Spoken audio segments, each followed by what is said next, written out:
ಬಿಡದಿಯಲ್ಲಿ township ಪರ ವಿರೋಧದ ಹೋರಾಟ ಜೋರಾಗ್ತಾ ಇದೆ. HDK ಇರತಕ್ಕಂಥ ವೇದಿಕೆಗೆ ಮುತ್ತಿಗೆ ಹಾಕಬೇಕು ಅಂತ ಹೇಳಿ ರೈತರು ಒಂದು ಕಡೆ ಯತ್ನ ಮಾಡಿದ್ದಾರೆ.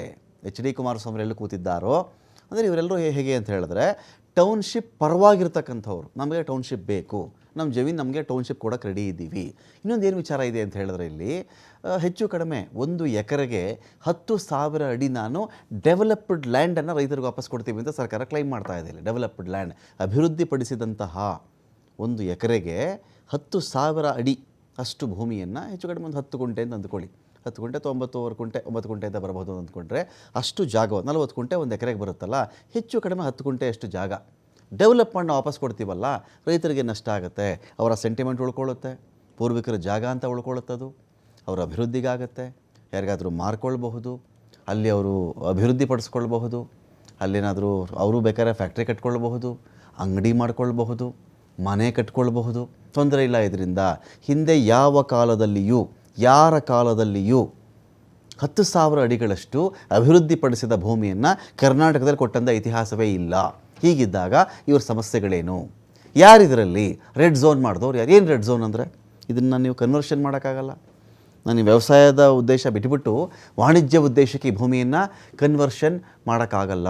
ಕುಮಾರಸ್ವಾಮಿಯವರು ಮಾಡಿದ್ದಲ್ವ ರೆಡ್ ಝೋನನ್ನು? ಇದನ್ನು ರೆಡ್ ಝೋನ್ ಮಾಡಿದವರೇ ಕುಮಾರಸ್ವಾಮಿಯವರು. ಅವತ್ತಿನಿಂದ ಇವತ್ತಿನವರೆಗೆ ಒಂದೇ ಒಂದು ಸಣ್ಣ ಡೆವಲಪ್ಮೆಂಟ್ ವರ್ಕನ್ನು ಮಾಡೋಕ್ಕಾಗಲ್ಲ, ಮಾರೋಕ್ಕಾಗಲ್ಲ. ಇದನ್ನು ಮಾರಿದ್ರೂ ವ್ಯವಸಾಯಕ್ಕೆ ಮಾರಬೇಕು, ನೀವು ವ್ಯವಸಾಯಕ್ಕೆ ಮಾರ್ಕೊಳ್ಬೇಕು.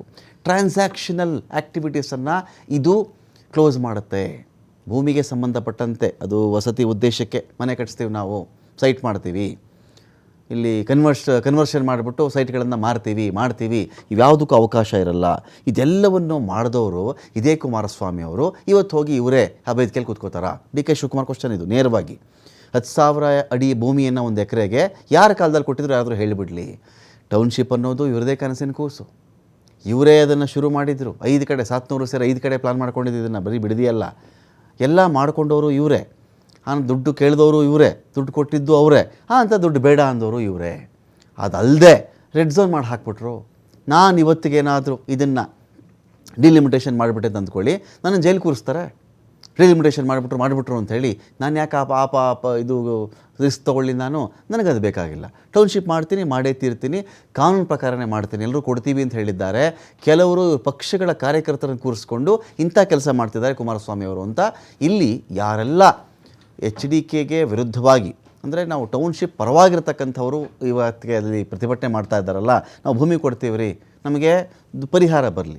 1 ಎಕರೆಗೆ 2,14,00,000 ಪರಿಹಾರ ಕೊಡ್ತಾರೆ. ನಮಗೆ 1 ಎಕರೆಗೆ 10,000 ಅಡಿ ಅಭಿವೃದ್ಧಿಪಡಿಸಿದ ಭೂಮಿ ಕೊಡ್ತಾರೆ. ಭೂಮಿ ಲಾಭ ಆಯಿತು, ದುಡ್ಡು ಲಾಭ ಆಯಿತು. ನಮಗೆ ಬೇಕಾದ್ರೆ ದುಡ್ಡು ತೊಗೋತಾರೆ, ಬೇಕಾದ್ರೆ ಭೂಮಿ ತೊಗೋತಾರೆ ರೀ, ಬೇಕಾದ್ರೆ ಆ 10,000 ಅಡಿನೂ ಮಾರ್ಕೊಳ್ತಾರೆ. ಏನೋ ಒಂದು ಆಗುತ್ತಲ್ಲ, ನಾವು ಹೇಗೋ ಉದ್ಧಾರ ಆಗ್ತೀವಿ. ತಡೀತಿರೋದು ಯಾರಿಲ್ಲಿ? ಇದು ರಾಜಕೀಯ ಅಂಥೇಳಿ HDK ಇರ್ತಕ್ಕಂಥ ವೇದಿಕೆಗೆ ಮುತ್ತಿಗೆ ಹಾಕಬೇಕು ಅಂತ ರೈತರು ಟ್ರೈ ಮಾಡಿದ್ದಾರೆ. ಇಲ್ಲಿ ಬಿಡದಿ ಟೌನ್ಶಿಪ್ನ ಪರವಾಗಿರ್ತಕ್ಕಂಥ ರೈತರು ಹೋರಾಟವನ್ನು ಮಾಡ್ತಾ ಇದ್ದಾರೆ. ಮುತ್ತಿಗೆ ಹಾಕಲಿಕ್ಕೆ ರೈತರು ಏನು ಮುಂದಾಗಿದ್ದಾರಲ್ಲ, ಪೊಲೀಸರು ತಡೆದಿದ್ದಾರೆ. ಯಾವುದೇ ಕಾರಣಕ್ಕೂ ಟೌನ್ಶಿಪ್ಗೋಸ್ಕರವಾಗಿ ನಮ್ಮ ಜಮೀನು ಕಿತ್ಕೊಳ್ಬಾರ್ದು ಅಂತ ರೈತರ ದೊಡ್ಡ ಗುಂಪು. ಯಾವ ಕಾರಣಕ್ಕೂ ನಮ್ಮ ಜಮೀನು ಕಿತ್ಕೊಳ್ಬಾರ್ದು, ನಾವು ಇದನ್ನೇ ನಂಬ್ಕೊಂಡಿದ್ದೀವಿ, 50-60 ಸಾವಿರ ಸಂಪಾದನೆ ಮಾಡ್ತಾ ಇದ್ದೀವಿ, ಮಕ್ಕಳಿಗೆ ಓದಿಸ್ತಾ ಇದ್ದೀವಿ. ನಾವೊಂದು ಕೆಲಸಕ್ಕೆ ಹೋಗಿದ್ರೆ ನಮಗೆ ಸಂಬಳ ಸಿಗ್ತಿತ್ತೋ ಅಷ್ಟು ಸಂಬಳವನ್ನು ನಾವಿಲ್ಲಿ ತರಕಾರಿ ಬೆಳೆದೇ ಸಂಪಾದನೆ ಮಾಡ್ಕೊಳ್ತಾ ಇದ್ದೀವಿ. ಈ ಒಂದು ವಾದ ಇದೆ. ಇದೆಲ್ಲ ನಾಟಕ ಕುಮಾರಸ್ವಾಮಿ ಅವ್ರದ್ದು. ದೊಡ್ಡ ಡ್ರಾಮಾ ಮಾಡ್ತಾ ಇದ್ದಾರೆ ಇಲ್ಲಿ.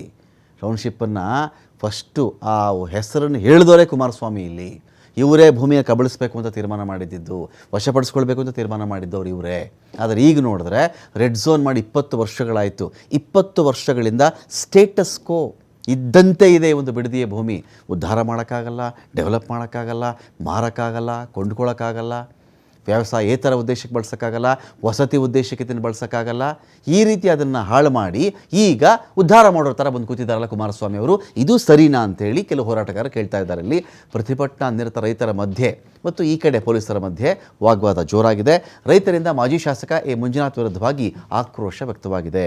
ಇಲ್ಲಿಗೆ ಅವರನ್ನು ಕರೆಸ್ರಿ, ನಾವೇನು ರೌಡಿಗಳಲ್ಲ, ಇಲ್ಲಿ ನಾವೇನು ರೌಡಿಸಮ್ ಮಾಡೋಕ್ಕೆ ಬಂದಿಲ್ಲ, ಇಲ್ಲಿ ಕರೆಸಿ ಮಾತಾಡೋಣ. HDK ರೈತ ಸಭೆಗೆ ಗೇರಾವ್ ಹಾಕಲಿಕ್ಕೆ ಬಂದಿದ್ದಾರೆ ಯೋಜನೆ ಪರವಾಗಿರ್ತಕ್ಕಂಥ ರೈತರು. ಬಹಿರಂಗಂಗಲದಲ್ಲಿ ಕೆಲಕಾಲ ಬಿಗುವಿನ ವಾತಾವರಣ ಕೂಡ ಸೃಷ್ಟಿಯಾಗಿದೆ.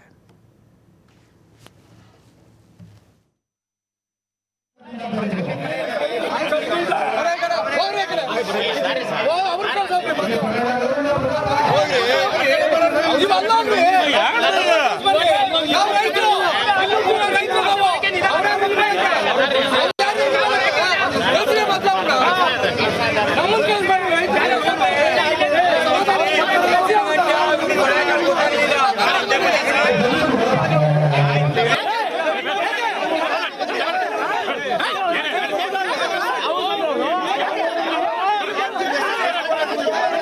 ಪ್ರಧಾನಕಾರಿ ಪ್ರಶ್ನೆ ಮಾಡಕ್ಕೆ ಬಂದಿದ್ದವನು ಕಾಶ್ಮೀರದಲ್ಲಿ ಮಾಡ್ಲಿ ಅವನು ಹೋಗಿ ಅಲ್ಲಿ ಇಂಡಿಯಾದಲ್ಲಿ ಅವನು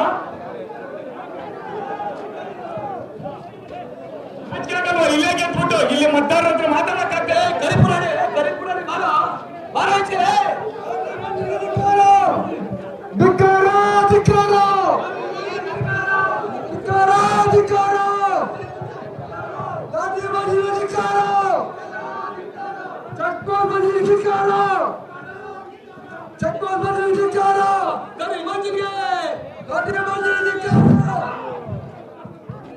ಕಳಿಸಿ ಇಲ್ಲ ಆಚೆ ಕಳಿಸಿ ಇಲ್ಲ ನಾವು ಅಲ್ಲಿ ಬರ್ಬೇಕಾಗ್ತದೆ ಎಲ್ಲ ಅವ್ರ ಶೂಟಿಂಗ್ ಮುಗಿಸಿ ಕಳಿಸಿ ಆಚೆಗೆ ಅವ್ರನ್ನ ಕಳಿಸಿ ಸರ್ ಆಚೆಗೆ ಡಿವೈಸ್ ಪಿ ಸಾಹೇಬ್ರೆ ಅವ್ರನ್ನ ಕಳಿಸಿ ಆಚೆಗೆ ಫಸ್ಟ್ ರೈತರಿಗೆ ಇರ್ತಾರೆ ಅವ್ರು ಬಂದು ಯಾರಿಗೂ ಏನು ಚಿನ್ನದ ಕಚ್ಚೆ ಹಾಕ್ಸೋತಾರೆ ಇಲ್ಲಿ ಅವರು ಚಿನ್ನದ ಕಚ್ಚೆ ಹಾಕ್ಸೋ ಸಾಕು ಮೂರು MLA 3 CM ಒಂದು PM ಮಾಡಿ ಅನುಭವ ಸಾಕಾಗದೆ ಅವರಿಂದ ಬರಬಹುದು ಕೋಟ್ಲೆ ಕೊಟ್ಟವ್ರೆ ಸಾಕು ನಮ್ಗೆ ದಯವಿಟ್ಟು ಬೇಡ ಸ್ವಾಮಿ ನೀವು ಕರೀರಿ ಸ್ವಾಮಿ ಇಲ್ಲ ಕಳಿಸಿ ಸ್ವಾಮಿ ಆಯ್ತು ಕುತ್ಕೊತೀವಿ ಕಳ್ಸ್ಕೊಡಿ ನೀವು ಅವ್ರನ್ನ ನಮ್ಮನ್ನೆಲ್ಲ